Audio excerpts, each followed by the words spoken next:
You speak French. Ma langue est le français, je rêve et je pense en français.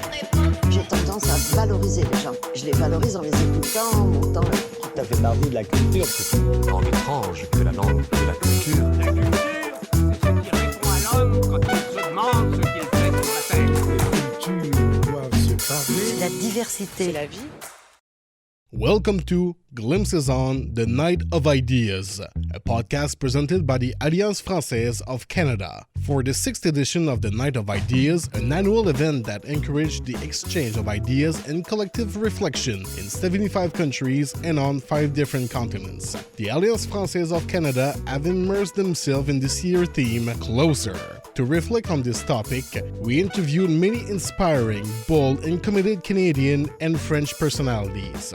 In this 4-part series, recorded during the Night of Ideas in Moncton, people from various backgrounds, artistic, academic, medical, and entrepreneurial, from New Brunswick, Quebec, and France, will share their experience and how digital technologies have played a significant role in their relationship with others.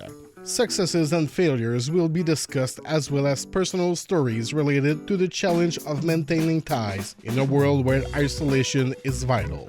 We'll therefore leave you now in the company of Lawren Campbell, Heritage and Culture Coordinator for the City of Moncton, and our facilitator for the event, Marcel Petitpas, Entrepreneur and CEO of Parakeeto. This episode was made possible thanks to the participation of the Alliances Françaises of Moncton, the Resurgam Place Museum, the Consulate General of France in the Atlantic Provinces, and La Station Workspace, with the support of the French Embassy in Canada and the Institut Français. Hello, everyone, and welcome to this very special edition of Fuck Up Nights Moncton in collaboration with La Soirée des Idées, the Night of Ideas. I'm your host, Marcel Petitpas, for tonight's English panel right here in Moncton, the first ever exclusive event for La Soirée des Idées, the Night of Ideas here in Moncton.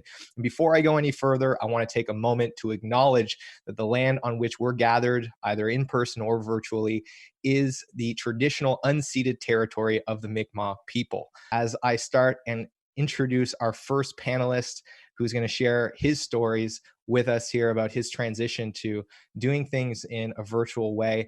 He is Lawren Campbell, again, the Heritage and Culture Coordinator for the City of Moncton. He was born here in Moncton and holds degrees in English and theater. He was the Municipal Registrar of Historic Places for Moncton and did some really interesting stuff on Facebook Live through the pandemic, talking about really cool historic buildings around the city, which I thought was really cool.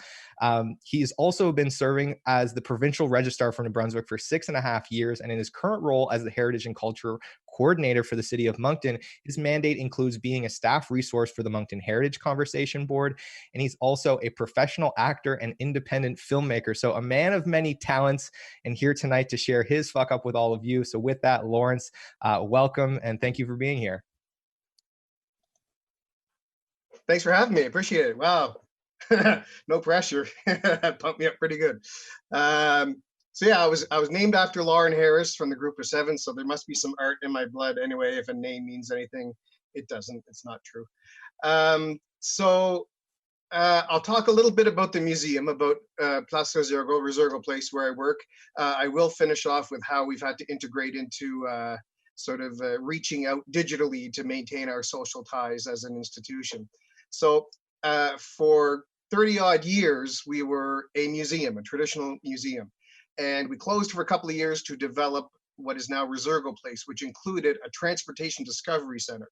So what was so exciting about this is we were going to bring our museum into the 21st century with tactile, build your own cars and shoot your own rockets and hands-on crafts and things like that. So in order to kind of make it a seamless flow through the museum, we had to come up with some ways of making the static part of the museum, the stuff in display cases, a little more exciting. We didn't want people to come from this interactive experience and then they come into this beige room with old artifacts and so we had to kind of bring that idea of interactivity. And really, when it comes to kids and families, if you can find a way to make them press a button, That's interactive. If they press a button, something happened. That's all it takes. You don't have to create a video game or anything crazy like that. So we really, and we started to get traveling exhibits that again, very static. So we started creating our own sort of interactive, so that again, that experience didn't sort of fall short when they the visitors came to that room. And it was really cool. So this whole institution and the way we programmed everything, artifacts came out, people could touch them, we could build rockets, press buttons. COVID, you can't touch anything anymore. So here's something. There was a hockey exhibit. It was all panels. So I built an interactive where if you hit one of the targets, so that's an idea of sort of the interactive nature, things that we had to sort of invest in and build, so that whole idea of interactive activities made its way around the whole experience.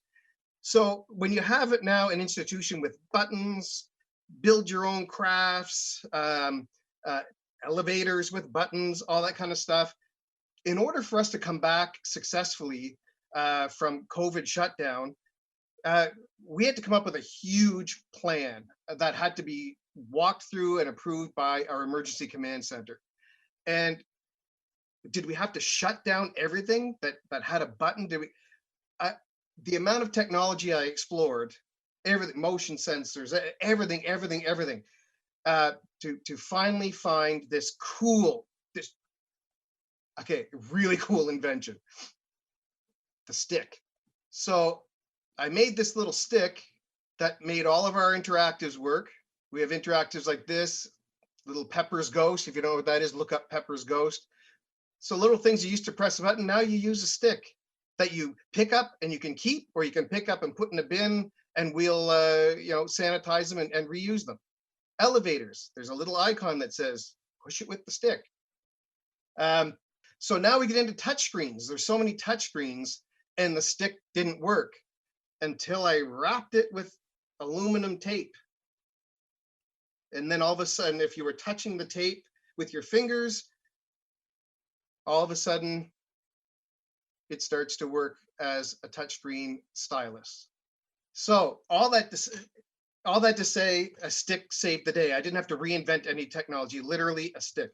So throughout the whole building, there are more signs and arrows and please stand here, don't touch this, please do that. Every room had a capacity that had to be maintained. And what's cool about that is in our plan to reopen, a lot of places had to close and didn't even hire students for the summer. In order for us to do it properly, we needed students to be in each room over the summer to maintain that capacity of X number of people per room at any given time. But it's a fun place. Look at this sign, please wait, red X, don't come here. So again, what can you do to make, well, I've been to Disney a couple times, and they're the masters of entertaining you while you wait. So instead of that sign, it's a transportation discovery center. So I made a railway crossing. It's battery operated, it just clicks, and then the programmers, once the capacity dropped, you could just put it back to the side again. So our next exhibit, we just finished installing it today. It'll be open when we're open again. It's on booze. It's called Maudite Boisson, or Damn You Alcohol, about the relationship between alcohol and temperance and society and religions and things like that. So it's very Quebec based, very Quebec centric. It's from Quebec, so naturally. So we found a bunch of material about New Brunswick, little factoids about Moncton and New Brunswick related to alcohol, prohibition, that kind of thing. But instead of just putting these up on panels, we decided to make a trivia sort of bank of these questions and answers related to the New Brunswick trivia. And my idea was to have these kegs with these like pulls, and then when you pulled it, the answer lit up with the question on it. And then I remembered, COVID, can't touch anything. So what I ended up having to do is look for technology other than a stick. I actually created this bank with mounted faces of barrels, little spigots with LED lights and motion and light sensors in the cups underneath. And what ended up happening is touchless trivia. As you put your hand under the cup, a light would go. the next thing I'm going to talk about now is the social outreach. We had plans. I had students make like 500 of these sticks. They hated me after a while trying to put the tape on these. And not a lot of people came. More people came than I thought, but we didn't get overwhelmed with people that were just willing to go out. COVID had scared enough people, and rightly so, for their health. They didn't come out. So we needed to reach out. And as Marcel mentioned, I did maintain my mental health by making daily, I call them Corona coffee breaks. They were just stupid little things that I did at home. And then I banked a bunch about me talking about historic places just to have them in case I didn't feel like doing a live one. So I did a couple of these, and people started friending me, people started commenting, and even one of them I did on the mural on Main Street. And I didn't want to do that. When I talked about it, I thought so many times before, I wasn't going to do it. And then I woke up one morning, didn't feel like, talking about magic or doing science experiments. Oh, I forgot to do a video. I do have that one on that mural down. I'll throw that one on there. Well, you never know, because 14,000 views later, that was by far the biggest video that I put. So I had no idea. So we already talked about at work about how to outreach using social media, using videos and things like that. James Upham and programming, Sophie Offray, the master of our marketing and communications. We've been doing memory boxes, which are, you set out a few artifacts, and then the public's invited in to sort of reminisce and look at these artifacts. Well, the public weren't coming in, so we created virtual memory box. So the reason I showed you that whole intro is what was the most important thing. It's easy to throw a video up, but it doesn't take that much effort to package it. And the packaging, it comes in the graphics you saw, generic music that came with some software, or get somebody to create your own. Very easy to do intros and outros. Very easy to do a graphic that sort of packages it a little bit. Scheduling it was very, very, very important. So Sophie Offray, in her brilliance, she had scheduled Instagram and Facebook posts to talk about some of the artifacts we were going to talk about during the memory box. She just had a way of making it fun in a way that people actually wanted to tune in, and scheduling them was so important. It gave the viewers sort of a rigid, okay, this is the day that I'm going to watch that thing. Oh, is that thing happening at 2:00 on Wednesdays again? That is so important with the social media outreach. There's a lot of work on our part, but we did about 12 of these together. And if you notice, we spoke French and English. We worked for the city of Moncton, and they needed to be bilingual. All my Corona coffee breaks were English. These had to be bilingual. Well, if you have the right two people, certainly if I have the right partner like Sophie doing these videos, we actually did them bilingually without translating each other. And I think there were as many comments about how we managed to bring bilingualism into these videos as the interest in the videos themselves. So we just worked off of each other, and people didn't feel like they were French videos or English videos. Everybody kind of understood everything. So Moncton had its first Heritage Week in September, became all virtual. Usually we have a doors open event, and they look to us. So we got to go inside these buildings, look around, talk around these buildings. It was really, really, really cool way to do it. A lot of people tuned in. And then with James and the crafts, kids couldn't come in and do crafts. And if they did, they could do crafts, but it was a very sterile environment. But the students did a great job of pre-packaging everything you needed for a particular craft. And you were allowed to take those crafts home with you and do them there.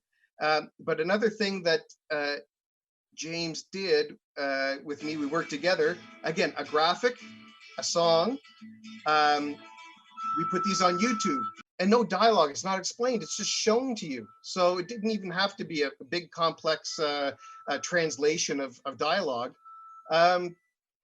So this also helped parents at home bored with kids going out of their mind. So these were all very, very, very popular things. So I just want to leave you with, we had some challenges because we had technology, and we solved it with a stick. We had some, as an institution, had some issues reaching out, and we did it with videos, but it's not just doing videos, it's doing videos that are packaged, that are digestible, that aren't 100 minutes long, that have a timing that people can rely on. And one of the biggest issues that we thought we were going to have potentially was our largest demographic, which is an older demographic. We're putting all this stuff out on social media. Who's going to watch it?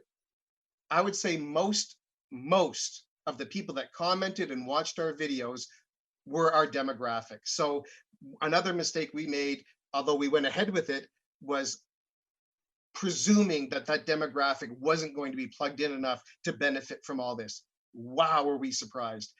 People of that sort of retiree and older demographic are plugged in, take advantage of that. All right. With that, thank you, Lawren, for walking us through some of the interesting ideas. I have a question that I'll ask you later about how many other ideas you came up with that were way more elaborate before you landed on stick. I'm sure there was a lot. We would like to thank Lawren, Marianne, and Leanne for sharing their thoughts on this year's Night of Idea theme. We also thank you, the listeners, for taking this time to reflect with us and to move forward with the sharing of ideas.